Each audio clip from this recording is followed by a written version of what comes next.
Capítulo 7. Prazer. Mamãe.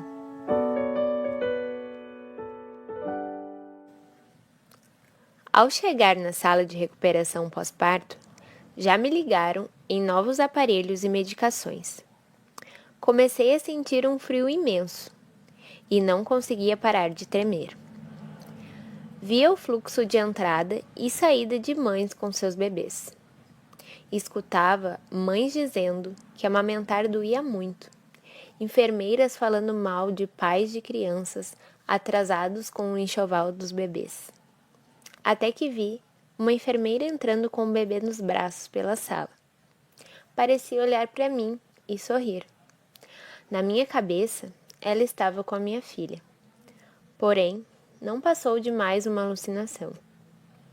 Eu já estava sedada, mas lembro da sensação que tive ao ver aquela cena e a decepção ao ver a mãe do bebê chegar de maca. Lembro de sentir um sono incontrolável. Não conseguia ficar de olhos abertos. O que me acordava às vezes era o frio que fazia meu corpo todo tremer. Entre sonos e despertares, vi entrarem na sala 2 enfermeiras para fazer a massagem pós-cesárea. Gritei de dor quando ela apoiava o corpo todo em cima da minha barriga e sentia bolas de sangue saírem. Não lembro de sentir dor pior na vida. Ao reclamar, uma das enfermeiras disse que eu havia sido muito forte até agora e que eu iria aguentar mais aquela dor. Minhas crises de pânico também continuaram aparecendo cada vez que alguém tocava em mim. Ainda estava totalmente nua, com um fraldão para estancar o sangue. De tempos em tempos, algumas enfermeiras vinham me trocar. Não conseguia me mexer direito, tamanha dor. Elas me viravam de um lado para o outro, a fim de secar todo aquele sangue. Eu sabia que elas estavam fazendo o que era preciso, mas ainda me sentia muito mal com tudo aquilo. Me senti como se estivesse no fim da vida, como vemos muitos velhinhos acamados, ligados a aparelhos, precisando de ajuda para trocar as fraldas e ter o mínimo de higiene necessário. Precisava que alguém preparasse e trouxesse meus alimentos, precisava de ajuda para levantar, andar de cadeira de rodas. E naquela condição, aprendi uma lição importantíssima. O nosso ego não é nada. Quando o bicho pega, entre aspas, não podemos salvar as nossas vidas. Precisamos sim de outras pessoas. E precisamos urgente olhar para o que realmente importa, sem perdermos tempo em mostrar algo para os outros e manter a nossa reputação intacta. Somos carne, precisamos de cuidados, precisamos de ajuda e no fim da vida, talvez dependamos de outros para sobreviver. O que vai contar, portanto, é quem você foi e o que plantou de bom, e não quanto dinheiro ganhou, o que comprou e o quanto parecia feliz nas redes sociais. Por mais que hoje não concorde com coisas que escutei e vi naquele hospital, com muita gratidão, lembro que aquela equipe toda trabalhou para salvar a minha vida. Um tempo depois, mais uma enfermeira entrou no quarto, dizendo que precisava tomar o meu primeiro banho. Precisei levantar e caminhar até o chuveiro, e ali eu senti a verdadeira dor da cesárea. Ela me pediu que eu ensaboasse levemente em cima do corte, pois não seria necessário passar nenhuma pomada, apenas passar o sabonete neutro. Ela elogiou, dizendo que a cirurgia, apesar de muito grande, havia ficado mais embaixo e que um biquíni cobriria facilmente. Minha cicatriz é realmente muito grande e vai de um lado a outro do baixo ventre. Por ser uma cirurgia de emergência, eles não puderam cuidar muito do corte, porém não ficou feia. Depois do banho, deitei novamente na cama, tremendo muito de frio. Os 2 cobertores que me cobriam não adiantavam nada. Meu racional tentava pensar no que havia vivido, em como a Bela estaria na neonatal, tentava rezar, tentava mentalizar alguma coisa, mas estava totalmente fora de mim. Do nada, meu corpo desligava e eu acordava no susto. As medicações eram muito fortes e não conseguia racionalizar.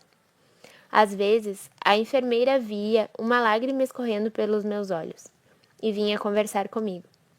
Dizia que não poderia ficar nervosa, pois a minha pressão não poderia subir mais e assim que eu ficasse bem, poderia visitar a bebê na anel e amamentá-la. Aquele era o meu estímulo de sair dali. Mas olhando agora, não sei se ela estava por dentro do caso completo. Quem sabia da situação da Belle, saberia que ela não poderia ser amamentada, ao menos não naquele momento. E olhando hoje, achei aquilo um pouco desumano. Outra coisa, como uma mãe poderia se acalmar diante dessa situação? Eu estava pouco me importando com a minha pressão, até porque nem conseguia entender nada direito. Eu só queria ver a minha filha. Quando abri os olhos, em alguma das vezes que cochilei, vi o Ed entrar na sala. Ele foi até mim e disse que não poderia estar ali, mas deu um jeito, pois queria muito me ver. Os olhos dele diziam que não gostava muito do que via, mas tentou disfarçar. Perguntou como eu estava, me fez carinho, disse que conheceu a Belle, me tapou melhor, pois eu continuava tremendo. Tentei perguntar alguma coisa, mas nem lembro as respostas que ele me deu. Às vezes eu queria conversar, mas meus olhos iam se fechando sozinhos. Por último, ele disse que me deixaria descansar, me deu um beijo na testa e saiu da sala. Em seguida, entrou a minha mãe. Ela disse que contou com os amigos da Secretaria da Saúde para que pudessem me ver. Ela é funcionária pública aposentada. E me contou que estava indo conhecer a Belle na ANEL. Me disse para que eu ficasse bem, para que eu pudesse ir para o quarto e poder ficar com um acompanhante. Também tentei conversar com ela, mas não consegui. Me deu um beijo e saiu da sala. E eu fiquei ali, tremendo muito, dormindo e acordando no susto. Quando o médico veio me ver, disse que eu não poderia ir para o quarto naquele dia, pois a minha pressão continuava alta. Mais à tardinha, veio até mim uma mulher que se apresentou como cirurgiã. Eu estava completamente grogue, mas tentei prestar muita atenção no que ela tinha a me dizer. Ela disse que descobriu o que a Belle tinha e que não era uma infecção que havia pego de mim. Era algum tipo de má formação raríssima.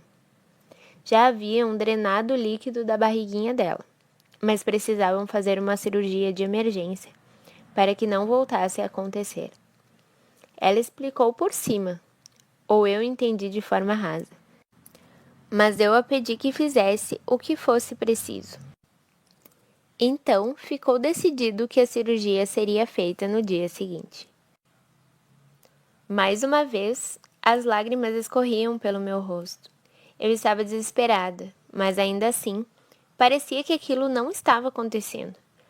Parecia que eu havia entrado em uma realidade paralela, onde tudo acontecia diferente. O tempo passava de forma estranha. As coisas não faziam sentido, e eu tinha que viver tudo aquilo absolutamente sozinha. Às vezes, pensava que tudo aquilo estava errado.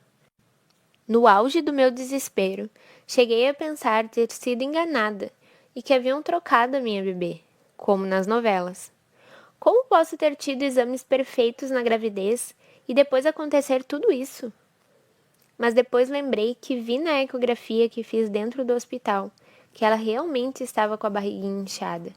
Se não fosse isso, seria difícil de me convencerem o contrário. Quando acordei de mais um sono, já era manhã do dia seguinte. Ouvi uma piadinha de uma enfermeira nova, dizendo que eu só dormia. Nem dei bola. Depois do que passei, aprendi a dar foco nas coisas que realmente importavam. Logo trouxeram café da manhã com pão com margarina, e a médica veio me ver, dizendo que à tarde eu poderia ir para o quarto. Fiquei feliz com a notícia, pois indo para o quarto poderia visitar minha filha Nanel. Não tinha mais nenhuma atualização do estado de saúde dela, depois da conversa com a cirurgiã. Lembro de perguntar aos médicos e enfermeiros diversas vezes, mas não lembro o que eles me respondiam. E finalmente, após a troca de plantões, eu fui transferida para o quarto. Já era tardinha e ainda tomava muitos remédios. Estava tomando medicação na veia e a cada 6 horas tinha que tomar uns 12 comprimidos. Minha mãe ficou comigo no quarto. Ao vê-la, notei que havia levado toda a malinha de maternidade da Belle, e a minha também. Ela disse que passou o dia inteiro lavando as roupinhas. Não havia dado tempo de prepararmos essa parte ainda. Me mostrou também que mandou fazer máscaras personalizadas, mamãe da Belle e papai da Belle, como surpresa para nós. Me contou que não conseguiu conhecê-la no dia anterior, pois quando estava na porta da neonatal, aconteceu alguma emergência com algum bebezinho e ela precisou sair dali para não atrapalhar. Minha mãe tirou o celular da bolsa e ligou para o meu pai e minhas irmãs para dar notícias e me perguntou se eu queria falar com eles. Claro, respondi. Nem acreditava que estava tendo contato com alguém novamente. Pode parecer exagero, mas foi muito estranho ficar incomunicável. Os dias passavam muito devagar, pareciam semanas. Quando falei com meu pai, fiquei muito emocionada.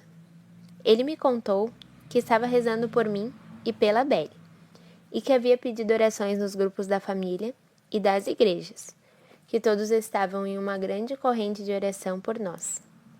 Minhas irmãs também desejaram coisas boas e me disseram para confiar que tudo daria certo. No nosso quarto estavam 2 mãezinhas com seus bebês no colo. Uma havia ganho prematuramente, como eu, e a outra havia tido uma cesárea com 10 meses de diferença da primeira. Ela engravidou no 2º mês do primeiro bebê. Ambas me contaram que tiveram partos de risco, mas deu tudo certo. Minha mãe também não tinha atualizações do quadro da Belle na neonatal. Nem sabíamos se a cirurgia já havia sido realizada. Os responsáveis só tinham notícias de atualizações do quadro do paciente de tantas em tantas horas. Então, por mais que perguntássemos, não tínhamos resposta. Na troca de turno, o Ed chegou com a notícia de que havia dado tudo certo na cirurgia. Fiquei tão feliz que chorei de alívio. Ele me contou que já havia conhecido ela e que era uma bonequinha e bem parecida comigo. Porém, me contou que estava arrependido de ter chego para conhecê-la aflito, que gostaria de ter passado coisas boas na primeira visita. Me contou que conversou bastante com ela e que ficou ao seu lado algumas horas até que ela fosse para o bloco cirúrgico. Ele me disse que deveríamos esperar um pouco e depois, ainda naquela noite, poderíamos visitá-la na neonatal. Perguntei se ele estava confiante e ele disse que sim e que tinha um bom pressentimento. Saímos conversando pelo corredor, felizes. Eu ainda estava sedada, mas aquele ânimo me ajudou muito. O Ed conseguiu uma cadeira de rodas para me levar até lá. Lembro que até o balanço do elevador fazia doer muito o corte. Ao chegarmos na porta, a enfermeira me pediu que deixasse a cadeira e que fosse caminhando para evitar um risco de contaminação para os bebês. Levantei com bastante esforço. O Ed me ajudou e elas nos encaminharam até o bercinho dela. Ao vê-la, senti um misto de emoções, um amor profundo e ainda aquela sensação de que não era real. Provavelmente, ela também estava ainda sedadinha pela cirurgia, mas parecia dormir tranquilamente. Estava com uma touquinha enrolada em uma mantinha. Não consegui ver a cor do seu cabelo, nem as outras partes do seu corpo. Apenas aquele rostinho angelical que jamais sairá da minha mente. Nenhum sinal da tal síndrome que a doutora citou. Não quisemos tocá-la, pois tínhamos muito medo de passar alguma bactéria ou vírus.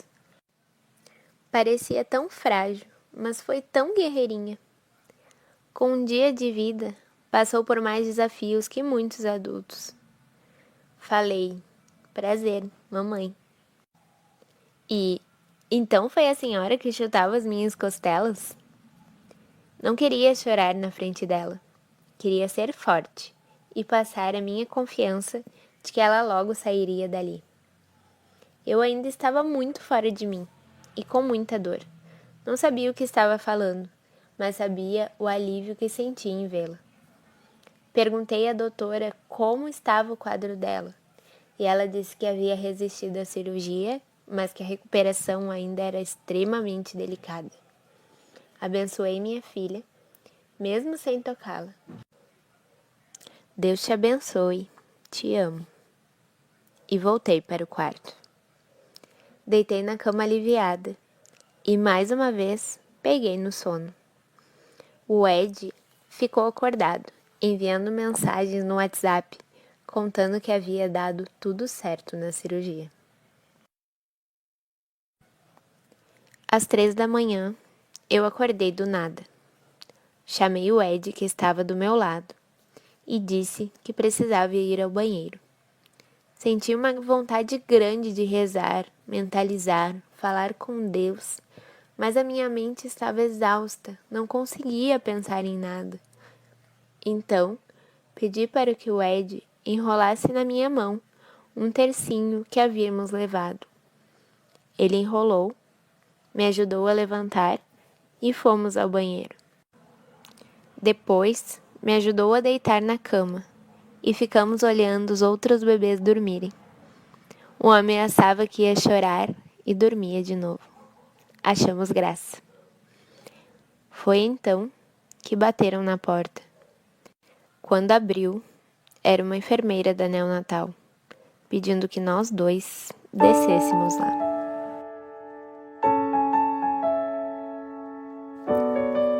Continua.